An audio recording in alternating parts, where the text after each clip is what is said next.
Las calles del centro otra vez se llenaron, pero no porque el virus se haya alejado. Hay instituciones que hace años se infectaron y nos enfermaron y nos distanciaron. Hace meses una pandemia aparecía y en Antifil apostamos por edición virtual como respuesta. Y hoy que la clase política vuelve a robarnos la alegría, los trabajadores de la cultura respondemos con lucha y propuestas. Aunque esta semana todo es desalentador, Antifil resiste e insiste en ofrecerte su programación, porque hoy hay mucho por dialogar y hay que tomar valor y gritamos nuestro arte para canalizar la frustración. No se resiste sin constancia, por eso tenemos 6 disciplinas y talleres y conversatorios porque el acceso a la cultura también es medicina. Literatura, fotografía y música, artes escénicas, audiovisuales y plásticas para niñas, sí, niñas, adolescentes y adultos en toda su diversidad, porque vamos a recitar, registrar, bailar y cantar hasta cambiar la realidad. Somos Antifil, edición virtual 2020.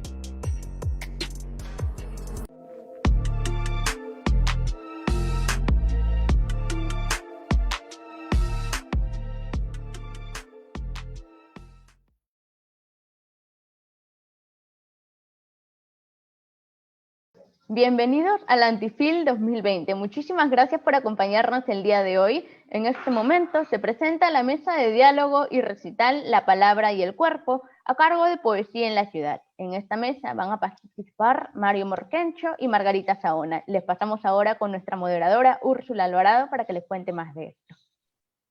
Hola a todos. Mi nombre es Úrsula Alvarado. En nombre del proyecto Poesía en la Ciudad, quiero dar las gracias a todo el equipo organizador de la Feria Alternativa del Libro Antifil por permitirnos realizar esta mesa de diálogo que hemos titulado La Palabra y el Cuerpo, por medio de la que vamos a compartir algunas ideas, reflexiones en torno al papel tan importante que cumple la poesía para enfrentar situaciones adversas, ¿no? En este momento me acompañan los poetas Mario Morquencho y Margarita Saona. Voy a contarles brevemente un poco de su trayectoria para que puedan conocerlos. Mario Morquencho nació en Los Órganos, Piura. Él estudió y desde el año 2006 radica en Lima, en donde formó parte del colectivo literario Eridita. Sus textos aparecen en diversas antologías y ha publicado los libros Ciudad de Lirio, Un mar alcoholizado, Sarita Calavera y Placlitaxel. También contamos con la participación de Margarita Ona. Ella estudió lingüística y literatura en la Pontificia Universidad Católica del Perú, recibió un doctorado en literatura latinoamericana por la Universidad de Columbia en la ciudad de New York y ha realizado estudios y ha publicado libros de crítica y literatura de diversos géneros, ¿no? 2 libros de ficción breve, Come Horas y Objeto Perdido, y también un poemario, Corazón de Hojalata, que ha sido publicado tanto en Chicago como en Lima. Bueno, yo quería agradecer la participación de ambos en esta mesa de diálogo. Me parece que es un tema importante a tratar, sobre todo en estos tiempos en los que vivimos. Y bueno, yo en realidad quería abrir el diálogo contándoles una experiencia personal, ¿no? Años yo tuve que enfrentar una larga etapa de rehabilitación causada por un accidente. Y en aquel entonces, buscando información en redes que me permitiera comprender un poco todo lo que me estaba pasando, di con una conferencia que está registrada en YouTube. Esta conferencia se llamaba De la depresión a la creación, ¿no? Y la ofrecía José Watanabe. Entonces, a mí me llamó mucho la atención cuando José inicia la charla y él explica o cuenta, ¿no? Un episodio que le sucede a Rainer Maria Rilke, ¿no? Él comenta que estaba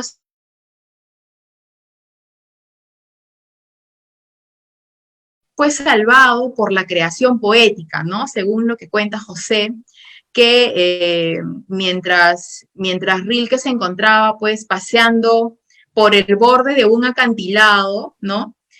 Sumamente deprimido, se le ocurren los primeros versos de lo que 5 años después vendrían a ser las elegías del Duino, ¿no? Watanabe además añade su propia experiencia, ¿no? Como por ejemplo cuando es diagnosticado de cáncer, entra en un estado en el cual no podía crear, ¿no? Pero que conforme él va tratando de manejar ese estado depresivo, consigue, digamos, nuevamente escribir, ¿no? Y él además lo dice en la conferencia, ¿no? Él llega a la conclusión de que expresarse poéticamente era un acto terapéutico, ¿no? Entonces, a raíz de esta idea, yo quería preguntarles, ¿no? En función a la escritura de libros como Placlitaxel, por ejemplo, de Mario, y en función al libro Corazón de Hojalata, de Margarita, ¿no? ¿Cumplió la creación poética un rol terapéutico? ¿Qué nos podrían contar acerca de esto, no? No sé si Margarita de repente quiere comentarnos su experiencia. Seguro, sí. Pues yo creo que sí, ¿no?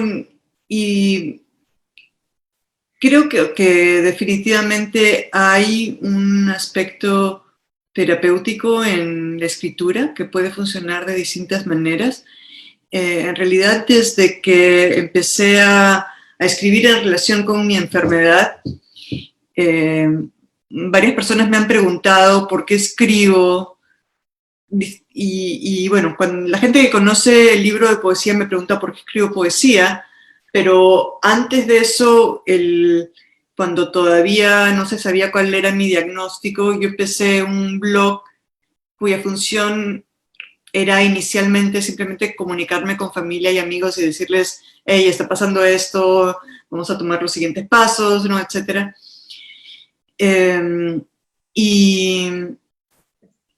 Y creo que los distintos géneros cumplen distintas funciones, ¿no? Hay una función terapéutica que puede ser muy fuerte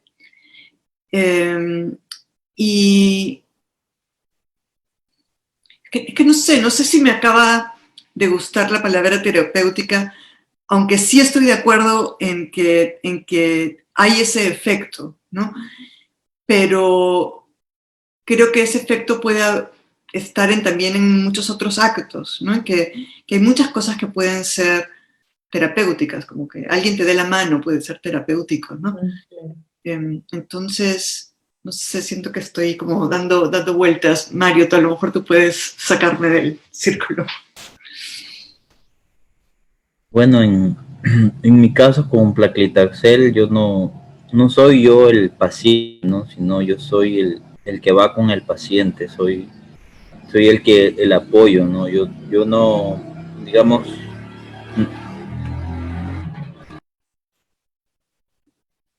yo no podía manifestar mi depresión. Creo que a través de la poesía, creo que yo pude estar calmado. Pude estar calmado para brindar el apoyo a esta persona que sí era el paciente, ¿no? Y que su cuerpo estaba enmarrocado ante esta grave enfermedad, ¿no? Ante esta enfermedad que hasta podría acercarte a la muerte, ¿no? Claro. Y yo creo que la poesía me ayudó mucho, ¿no? Yo iba al hospital, al Neoplásicas, pero no iba con la intención de escribir un libro, ¿no? Sino iba con la intención de apoyar, y en el hospital también encontramos muchas palabras que nos ayudaban, muchos ángeles que nos ayudaban, ¿no? a transitar por estos pasillos. Ya luego cuando la enfermedad, digamos, desapareció, y igual acompañaba a este familiar a sus controles y nosotros nos convertimos en esas palabras que nos transmitían de aliento. Ahora éramos nosotros los que transmitíamos estas palabras a los que recién iniciaban este camino de esta enfermedad, ¿no? Claro, esto es muy interesante para mí porque, por ejemplo, lo que tú comentas, Mario, de que tú no eras el paciente, también es interesante porque cómo poder escribir acerca del dolor de alguien más, ¿no? Bueno, y la importancia también que tienen, como tú dices, las palabras, ¿no? Hace poco, les comento, escuchaba la participación de la doctora Alexandra Hibbett, que también es literata, que se encontraba participando en un encuentro literario en donde también se analizaba cómo se puede escribir a través de un trauma o teniendo un trauma, ¿no? Un suceso doloroso como punto de partida. Entonces, ella comentaba precisamente lo que tú dices, Mario, ¿no? La importancia de la palabra. En el psicoanálisis, por ejemplo, se maneja, o sea, o es muy conocida la cura del hablar, ¿no? Y creo que todos nosotros sabemos que, por ejemplo, si vamos al psicólogo o si vamos a alguna terapia psicológica, lo que nos hacen primero es contar, ¿no?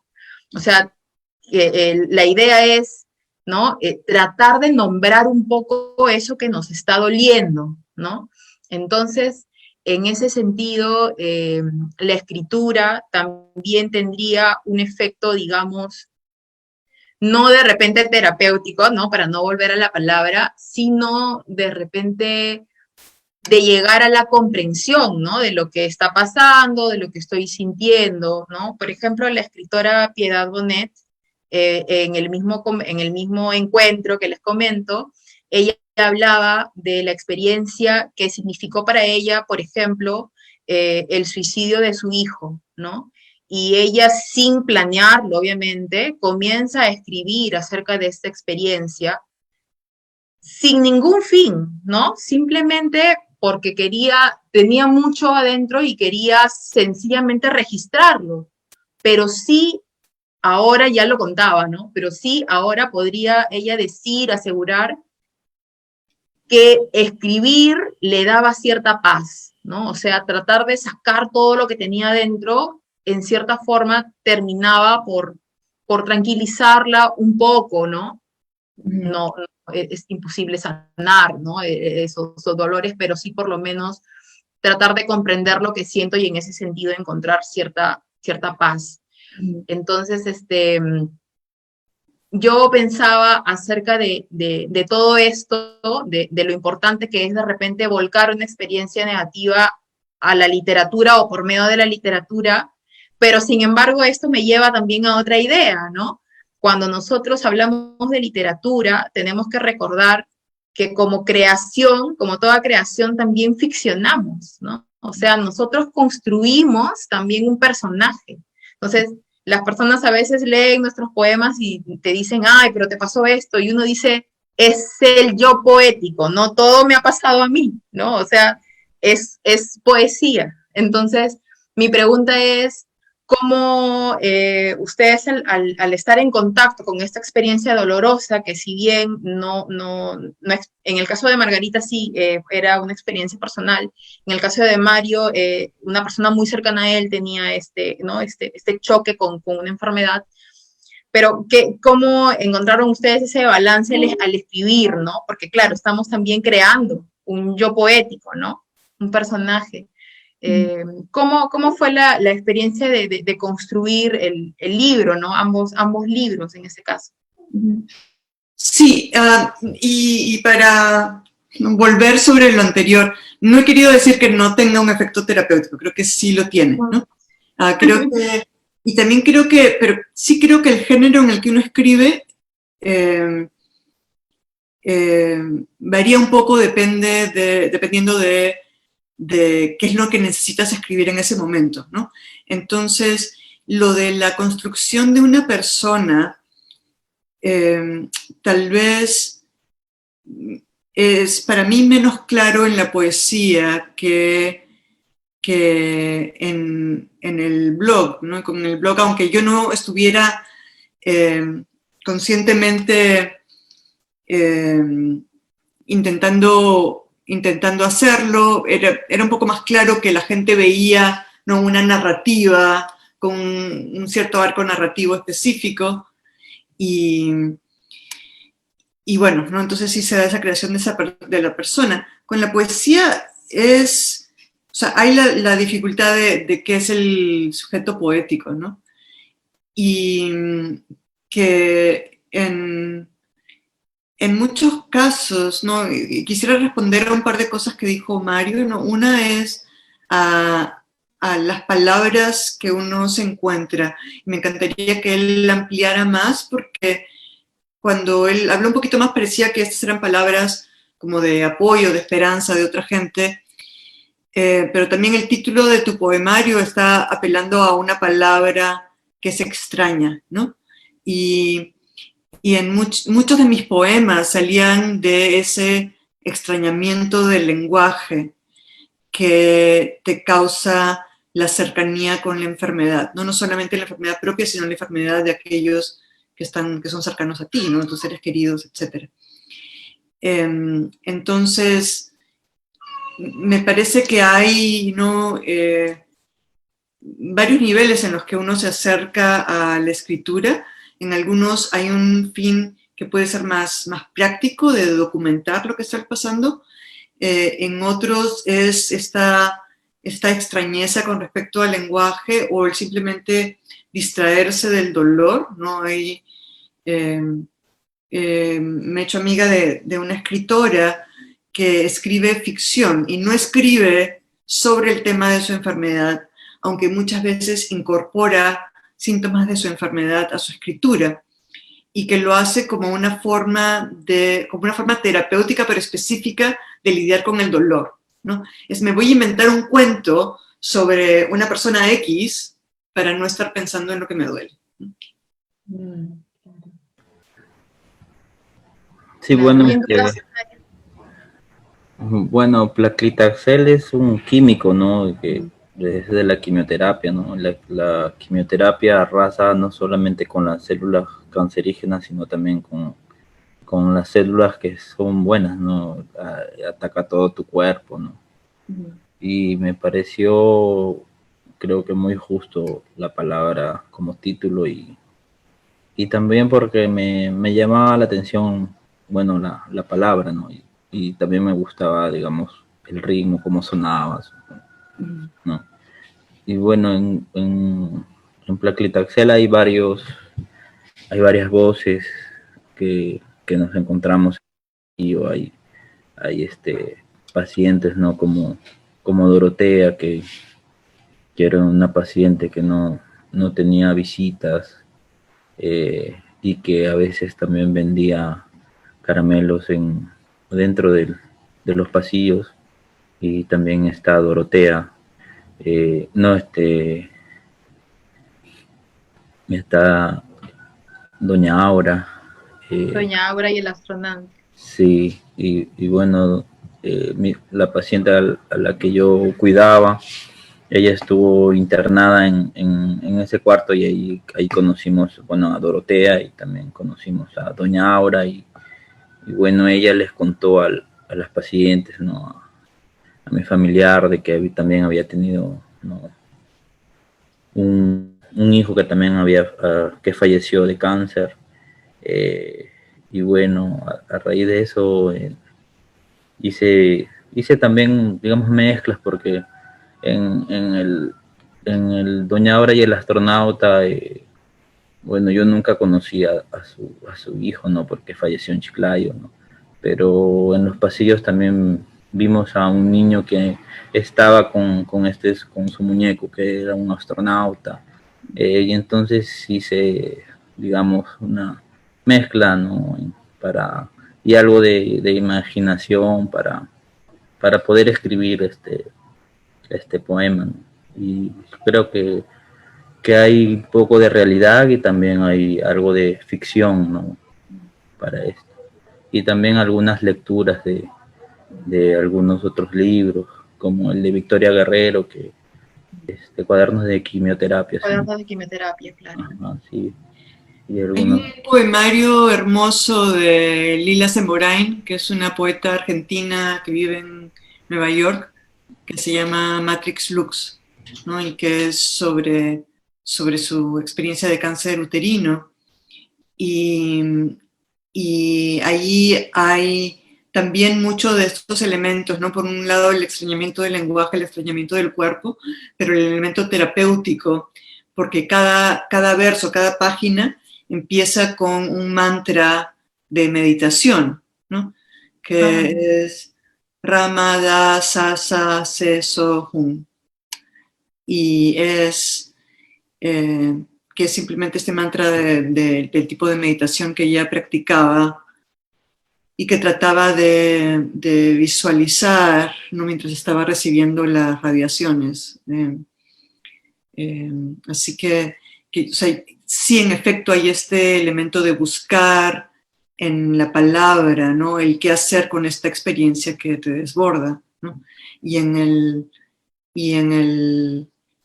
la experiencia de Mario como alguien, como un poeta, ¿no? Como alguien sensible que tiene el don de la palabra, de no solamente poder transmitir la experiencia propia, sino canalizar ese dolor que le estaba encontrando alrededor suyo.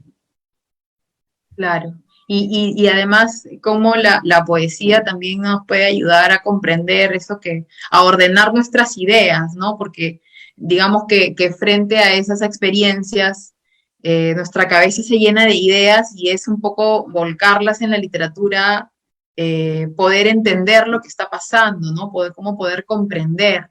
Hay un poema, Margarita, del libro que a mí bueno, todos resoné mucho con todos los poemas, ¿no? del libro, pero hay uno sobre todo que se llama Esas cosas, ¿no? En donde dice, buscamos entender cómo, ¿no? Esas cosas que le pasaban a los otros, ¿no? Cómo entenderlas ahora que nos pasan que nos están pasando a nosotros, ¿no? Entonces, eso, claro, me trae la certeza de que la poesía nos ayuda también a comprender el momento que estamos pasando, ¿no?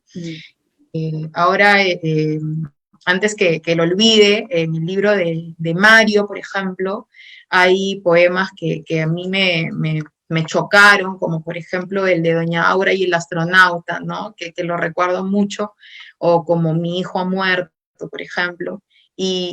Pero lo que me parecía también bastante curioso es cómo es un libro, es como una voz poética polifónica, ¿no? O sea, hay muchas voces ahí, muchos protagonistas, ¿no? Muchas personas que hablan, es decir, es como darle la oportunidad a varios personajes a que también se expresen y también hablen de lo que les sucede.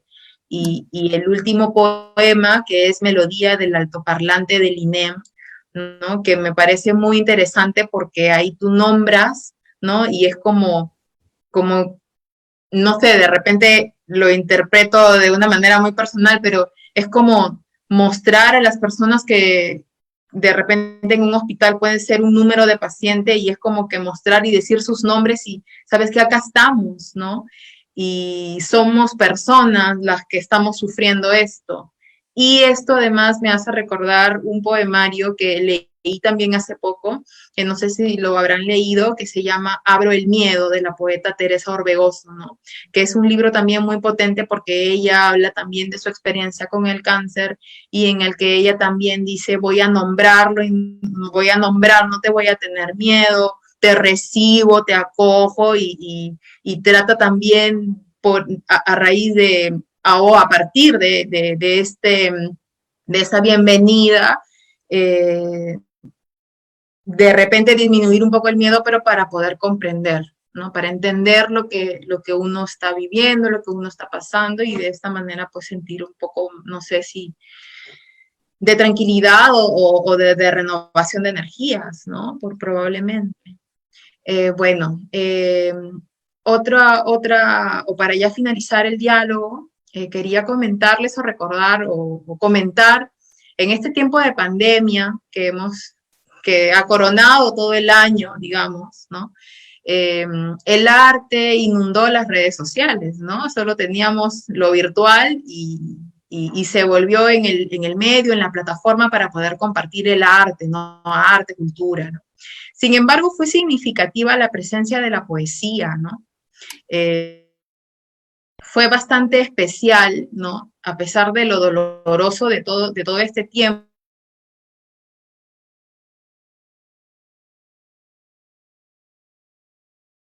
¿no? Aquí en Perú por lo menos, cómo finalmente la poesía era la que, ¿no? Te daba la mano y te ayudaba a superar el momento, porque esto fue mundial, ¿no? Todo el mundo se volcó a la poesía y la poesía estaba en todos los muros y la poesía fue como un aguante, ¿no? En este tiempo de pandemia. Ustedes como escritores, ¿cómo enfrentaron este tiempo, ¿no? ¿Pudieron crear o leer? ¿Cómo los tocó esta temporada tan terrible de la pandemia? Bueno, yo he tenido mucha suerte porque estaba acabando el periodo de la jefatura de mi departamento y me dieron un médico. Entonces, al final del semestre anterior yo había estado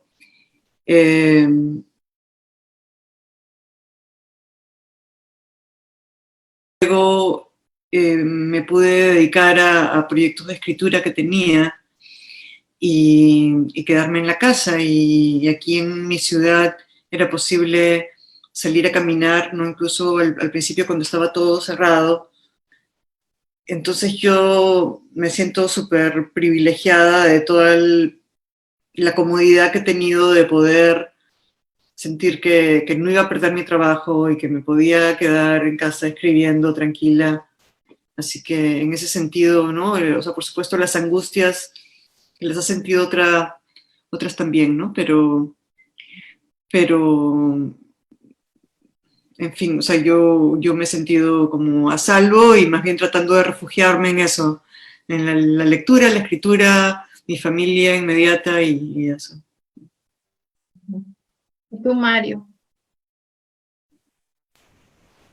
Bueno, yo también tuve tiempo para tener algunas lecturas, para corregir algunas cosas que he tenido ahí guardadas, que no había tenido tiempo digamos, de volverlas a leer, de volverlas a corregir. Habían cosas que las he destruido. Y bueno, le he pasado acá normalmente en casa. Yo era siempre el que salía a comprar, ¿no? A hacer el mercado. Y le he pasado acá en familia, preocupado por mis padres que están en el norte, y gracias a Dios no ha habido, digamos, un familiar directo que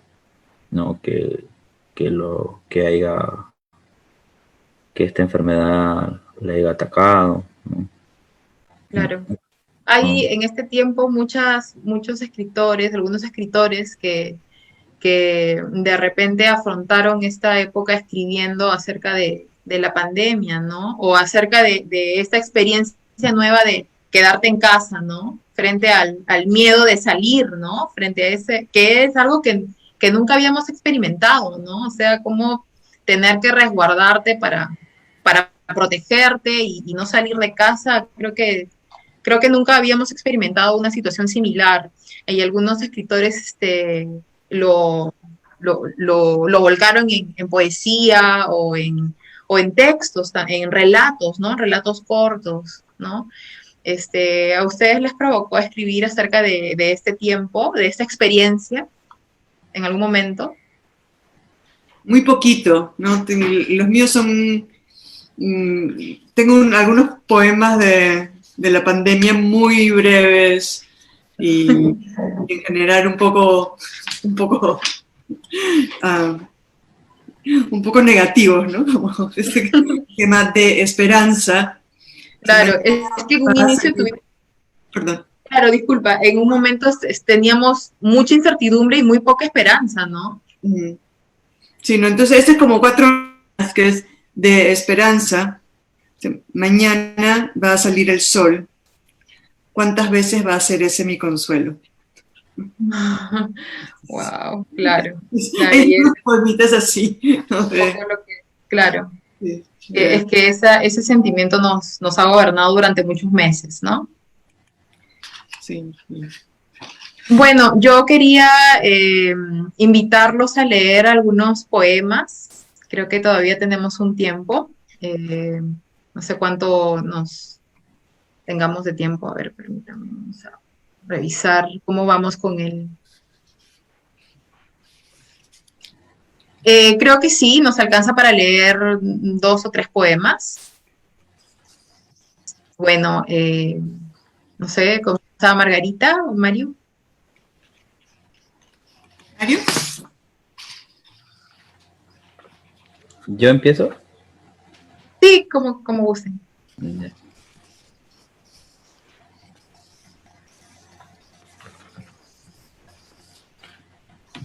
Empezaré leyendo Doña Aura y el astronauta.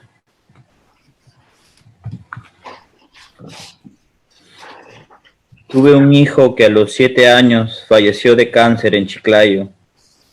La primera vez que entró al examen del tomógrafo, los doctores le dijeron que estaba ingresando a una nave espacial. Hace 2 años que mi hijo se fue en su nave espacial. Tenía un traje blanco y un casco de astronauta el día que partió.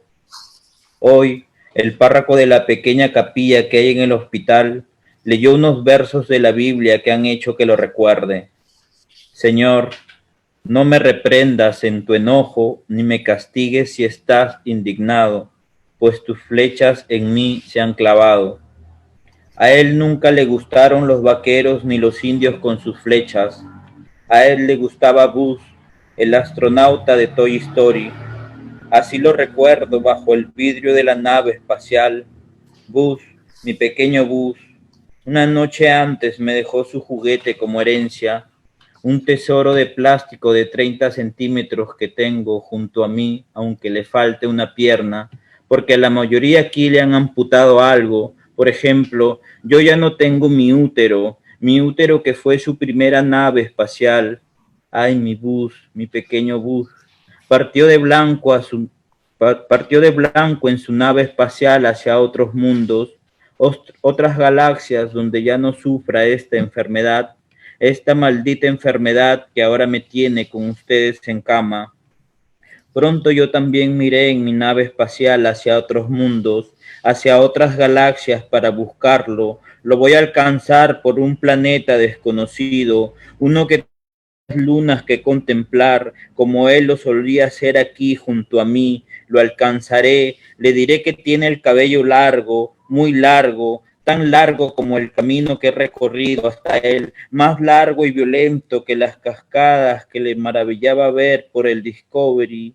Él responderá: mamá, mamá, el planeta solo dejan entrar con el cabello largo. Sonreiré y veré mi rostro resplandeciente reflejado en el vidrio de su casco de astronauta, y detrás del reflejo estará su rostro también titilante, como un astro salvaje que galopa por las galaxias más inhóspitas, donde ningún telescopio de la NASA logra observar.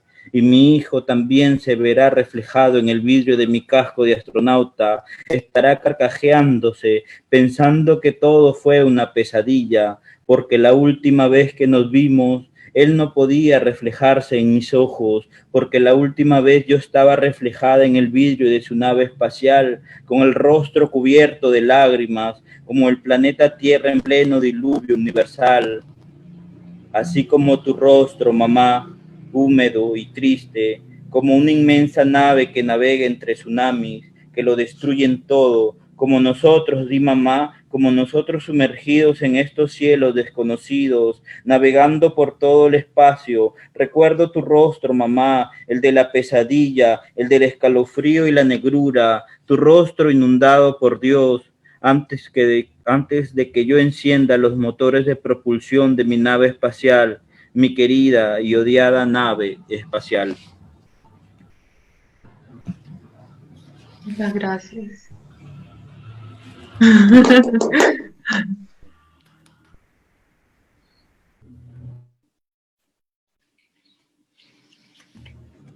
Gracias.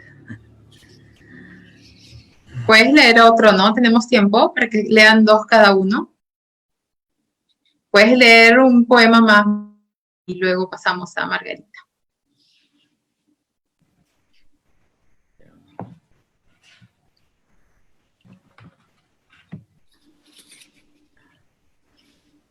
Bueno, aquí en el libro Placlitaxel, la mayoría de sucesos son en el Neoplásicas, acá en Lima, pero hay uno que es en Piura, donde estuvo mi hermana enferma, también de cáncer. Días después, mi hermana despierta de una craniotomía. La noche es larga, hermano, y el abuelo me encontró por el sendero. Me gritó y su grito era una tormenta en la noche larga, hermano. El abuelo me persiguió con la correa en mano, gritó que me alejara. Lárgate de aquí que no es tu lugar, me dijo. Yo corrí sin mirar atrás, corrí por el sendero, corrí sin zapatos, hermano. Todas las piedras del camino eran blancas y filosas, no, creo que eran rojas y tenían en sus ojos la ecuación de los relámpagos. Hermano, yo era una yegua enorme y llena de vitalidad. Bebía agua del arroyo cuando me cansaba. Ah, hermano, siento el aroma del arroyo ahora que has abierto la ventana y ya no puedo caminar. Galopo a toda velocidad por los pastos. Perdido el sendero, no hay piedras rojas, tormenta lejos aún escucho. El abuelo gritó que me alejara. Lárgate de aquí que no es tu lugar, me dijo. Hermano, llegué a un bosque de algarrobos y yo era una yegua. No, creo que tenía los pies repletos de barro y no recordaba por qué. Sí, recordé al abuelo, tenía el cabello y la barba blanca. Yo no lo había reconocido, pero después me habló y yo no le entendí porque me habló como los pájaros, me señaló mi cabeza y luego el corazón y la tormenta. Hermano, tengo miedo a la tormenta y la noche es larga. Yo te presiono la mano para que dejes de escribir, hermano, deja de escribir. El bosque de algarrobo se incendia, sácame de aquí, hay mucho humo y no puedo respirar. Tengo miedo, mucho miedo y no me quiero morir. Toso, toso, me duele el pecho, soy la paciente de la cama 13, alrededor hay enfermos que cantan con su traqueotomía un salmo que yo no puedo cantar. El incendio hace crujir las ramas de los algarrobos, hermano, presiono fuerte tu mano para que dejes de escribir, deja de escribir, hermano, Dios ya lo ha escrito todo. La noche es larga y tengo miedo, mucho miedo, hermano, y no me quiero morir. Iluminado apenas el cielo, abrazo a mis pequeños hijos en oración. Hermano, he aprendido de memoria la primera sonata de los pájaros. Me gusta silbarla al borde del río mientras lavo mis pies y enjuago mi rostro. La noche larga viaja por el río, hermano. La noche larga viaja hacia el mar. ¿Tienes miedo? No temas. No voy a morirme aquí, hermano. No voy a morirme ahora. Me lo ha dicho el abuelo, hermano. Me lo ha susurrado al oído. Me lo ha susurrado. Bueno, gracias. Gracias.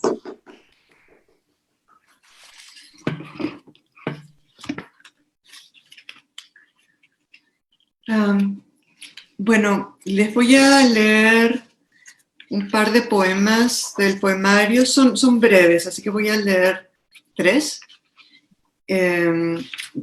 2 del poemario y uno nuevo. Okay. Corazón hipotético. ¿Y si este corazón no diera para más que el agitado aliento de doblar la esquina? Si diera solamente para una vida de muchos límites y de modesto alcance, ¿no sería esa todavía una vida? ¿O sería apenas una vida a medias? Habría que decirle entonces a mi corazón que desafortunadamente ha fallado. ¿Será que no ha amado lo suficiente? ¿O será que siempre quiso amar de más? ¿O que se trababa amando algo que estaba siempre más allá de lo evidente? Dicen que su ventrículo izquierdo bombea apenas y que su miocardio es menos músculo que dura cicatriz. Pero mi corazón siente, se agita, mueve la sangre que me anima, y yo, la que este fallido corazón alienta, camino, escribo, leo, cocino, juego y quiero. No sé, es cierto, si sería capaz de escalar montañas, ni si podría defenderme de los oscuros embates del destino. Pero este corazón marcha y yo sigo. Y si determinaran que este corazón no es ya un suficientemente bueno corazón, dicen, habría que ordenar otro corazón a la medida. Es que ese otro corazón anima ahora otra vida, una vida supuestamente plena, la de alguien que tal vez podría escalar montañas y enfrentar cualquier cosa que el destino deparara. Pero para que ese corazón reemplazara mi fallido corazón, esa vida supuestamente plena tendría que dejar de ser para que su corazón pasara a animar la mía. Y sé que no se trataría de un sacrificio fríamente calculado, de algo planeado por conciencia alguna, que sería el corazón venido de una vida accidentalmente cegada. Y aún así resulta extraño concebir la hipotética circunstancia y me pregunto cuán fallido tendría que estar mi fallido corazón para que yo pudiera desear uno nuevo a cambio de otra vida. Creo que nos estamos quedando sin tiempo, así que voy a leer solamente otro breve que no es parte del libro. Se titula El léxico del amante, para J.G. Fracción de eyección, válvula mitral, catéter, cánula, toracentesis, pericardio, máquina de oxigenación por membrana extracorpórea, aparato de asistencia ventricular, hemorragia gastrointestinal, lista de trasplantes, rechazo orgánico. Supongo que no eran esas las palabras que imaginabas que necesitarías para hablar de mi corazón.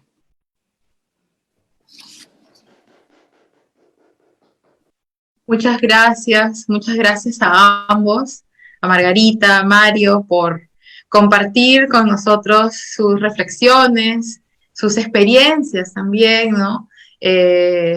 Con respecto a la escritura de estos poemarios maravillosos que realmente no sé si se ven, pero me gustaron mucho y para mí ha sido muy importante tener con ustedes este diálogo y creo que es importante seguir reflexionando sobre las diversas aristas del arte y de la literatura que han cumplido y hasta ahora siguen pues cumpliendo un papel tan importante en este año tan terrible.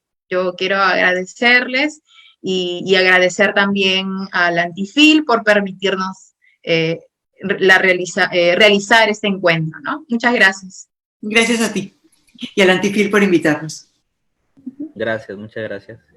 Muchísimas gracias a todos ustedes, a Margarita, Mario, Úrsula, por estar con nosotros el día de hoy. Ahora sí, hasta luego y muchas gracias a todos por escucharnos.